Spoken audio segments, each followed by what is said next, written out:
तुम्हाला मी तुम्हाला special package करून आणणार आहे सिंधुदुर्गासाठी, ते तयारी करून मी आलेलो आहे. फक्त तुम्ही तालुका निहाय गाव निहाय कुठलाही विषय राहता कामा नये, ही जबाबदारी तुमची.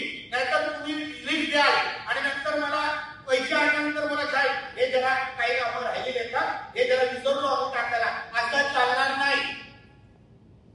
असं चालणार नाही. कारण तुमच्या लोकांमुळे सरकारची बदनामी होते. तुम्ही वेळेत आता आमचं सरकार जानेवारी पासून आलेलं आहे, का माझ्याबरोबर बसला नाही? किती जण तुमच्या आम्ही आढावा बैठक घेत बसतो, 2-4 जिल्हा नियोजन बैठक झालेली आहे, का उठून आम्हाला बोललाच नाही? काय आता येणारा पावसाळा आहे, याच्यामध्ये या गोष्टी कमी आहे, उद्या आपल्याला त्रास होऊ शकतो, तुम्ही जरा पैसे आम्हाला हे 100 कोटी 200 कोटी 400 कोटी सिंधुदुर्ग जिल्हा म्हणून आणून द्या. हा का बोलला नाही तुम्हाला? तुम्ही का बोलला नाही? तुम्ही मला एवढी बांधिलकी नाही?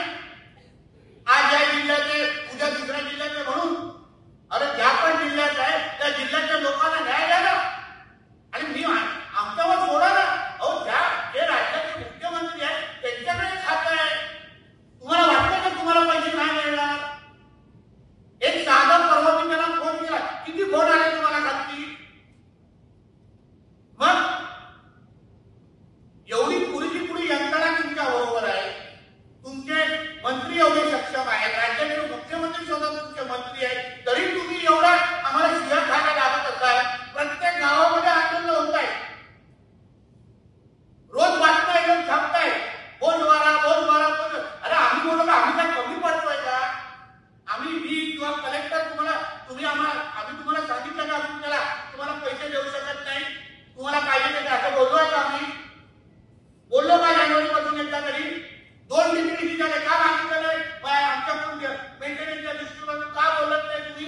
का वैयक्तिक जोर भेटला नाही मला? हे चुका तुम्ही करता.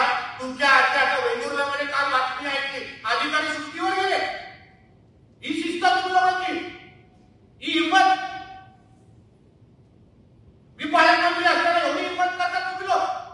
सुट्टीवर आला येऊन आम्ही गप्प बसला तुम्हाला वाटतंय?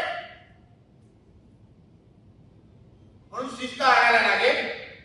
तुम्हा लोकांना हाय अलर्टवर राहायला लागेल. कोणी कोणालाही इथे ह्याचा प्रमुख कोणाचा नाही तुम्ही आहात का? आजच जॉईन झाला ना, कारण फोन केल्यामुळे आज पाठवलाय ना. तुमची जबाबदारी आहे. कुठला प्रत्येक तुमच्या एमएससीबीच्या सगळ्या कर्मचाऱ्यांची जिल्ह्याची बैठक लावा, तिथे लावा.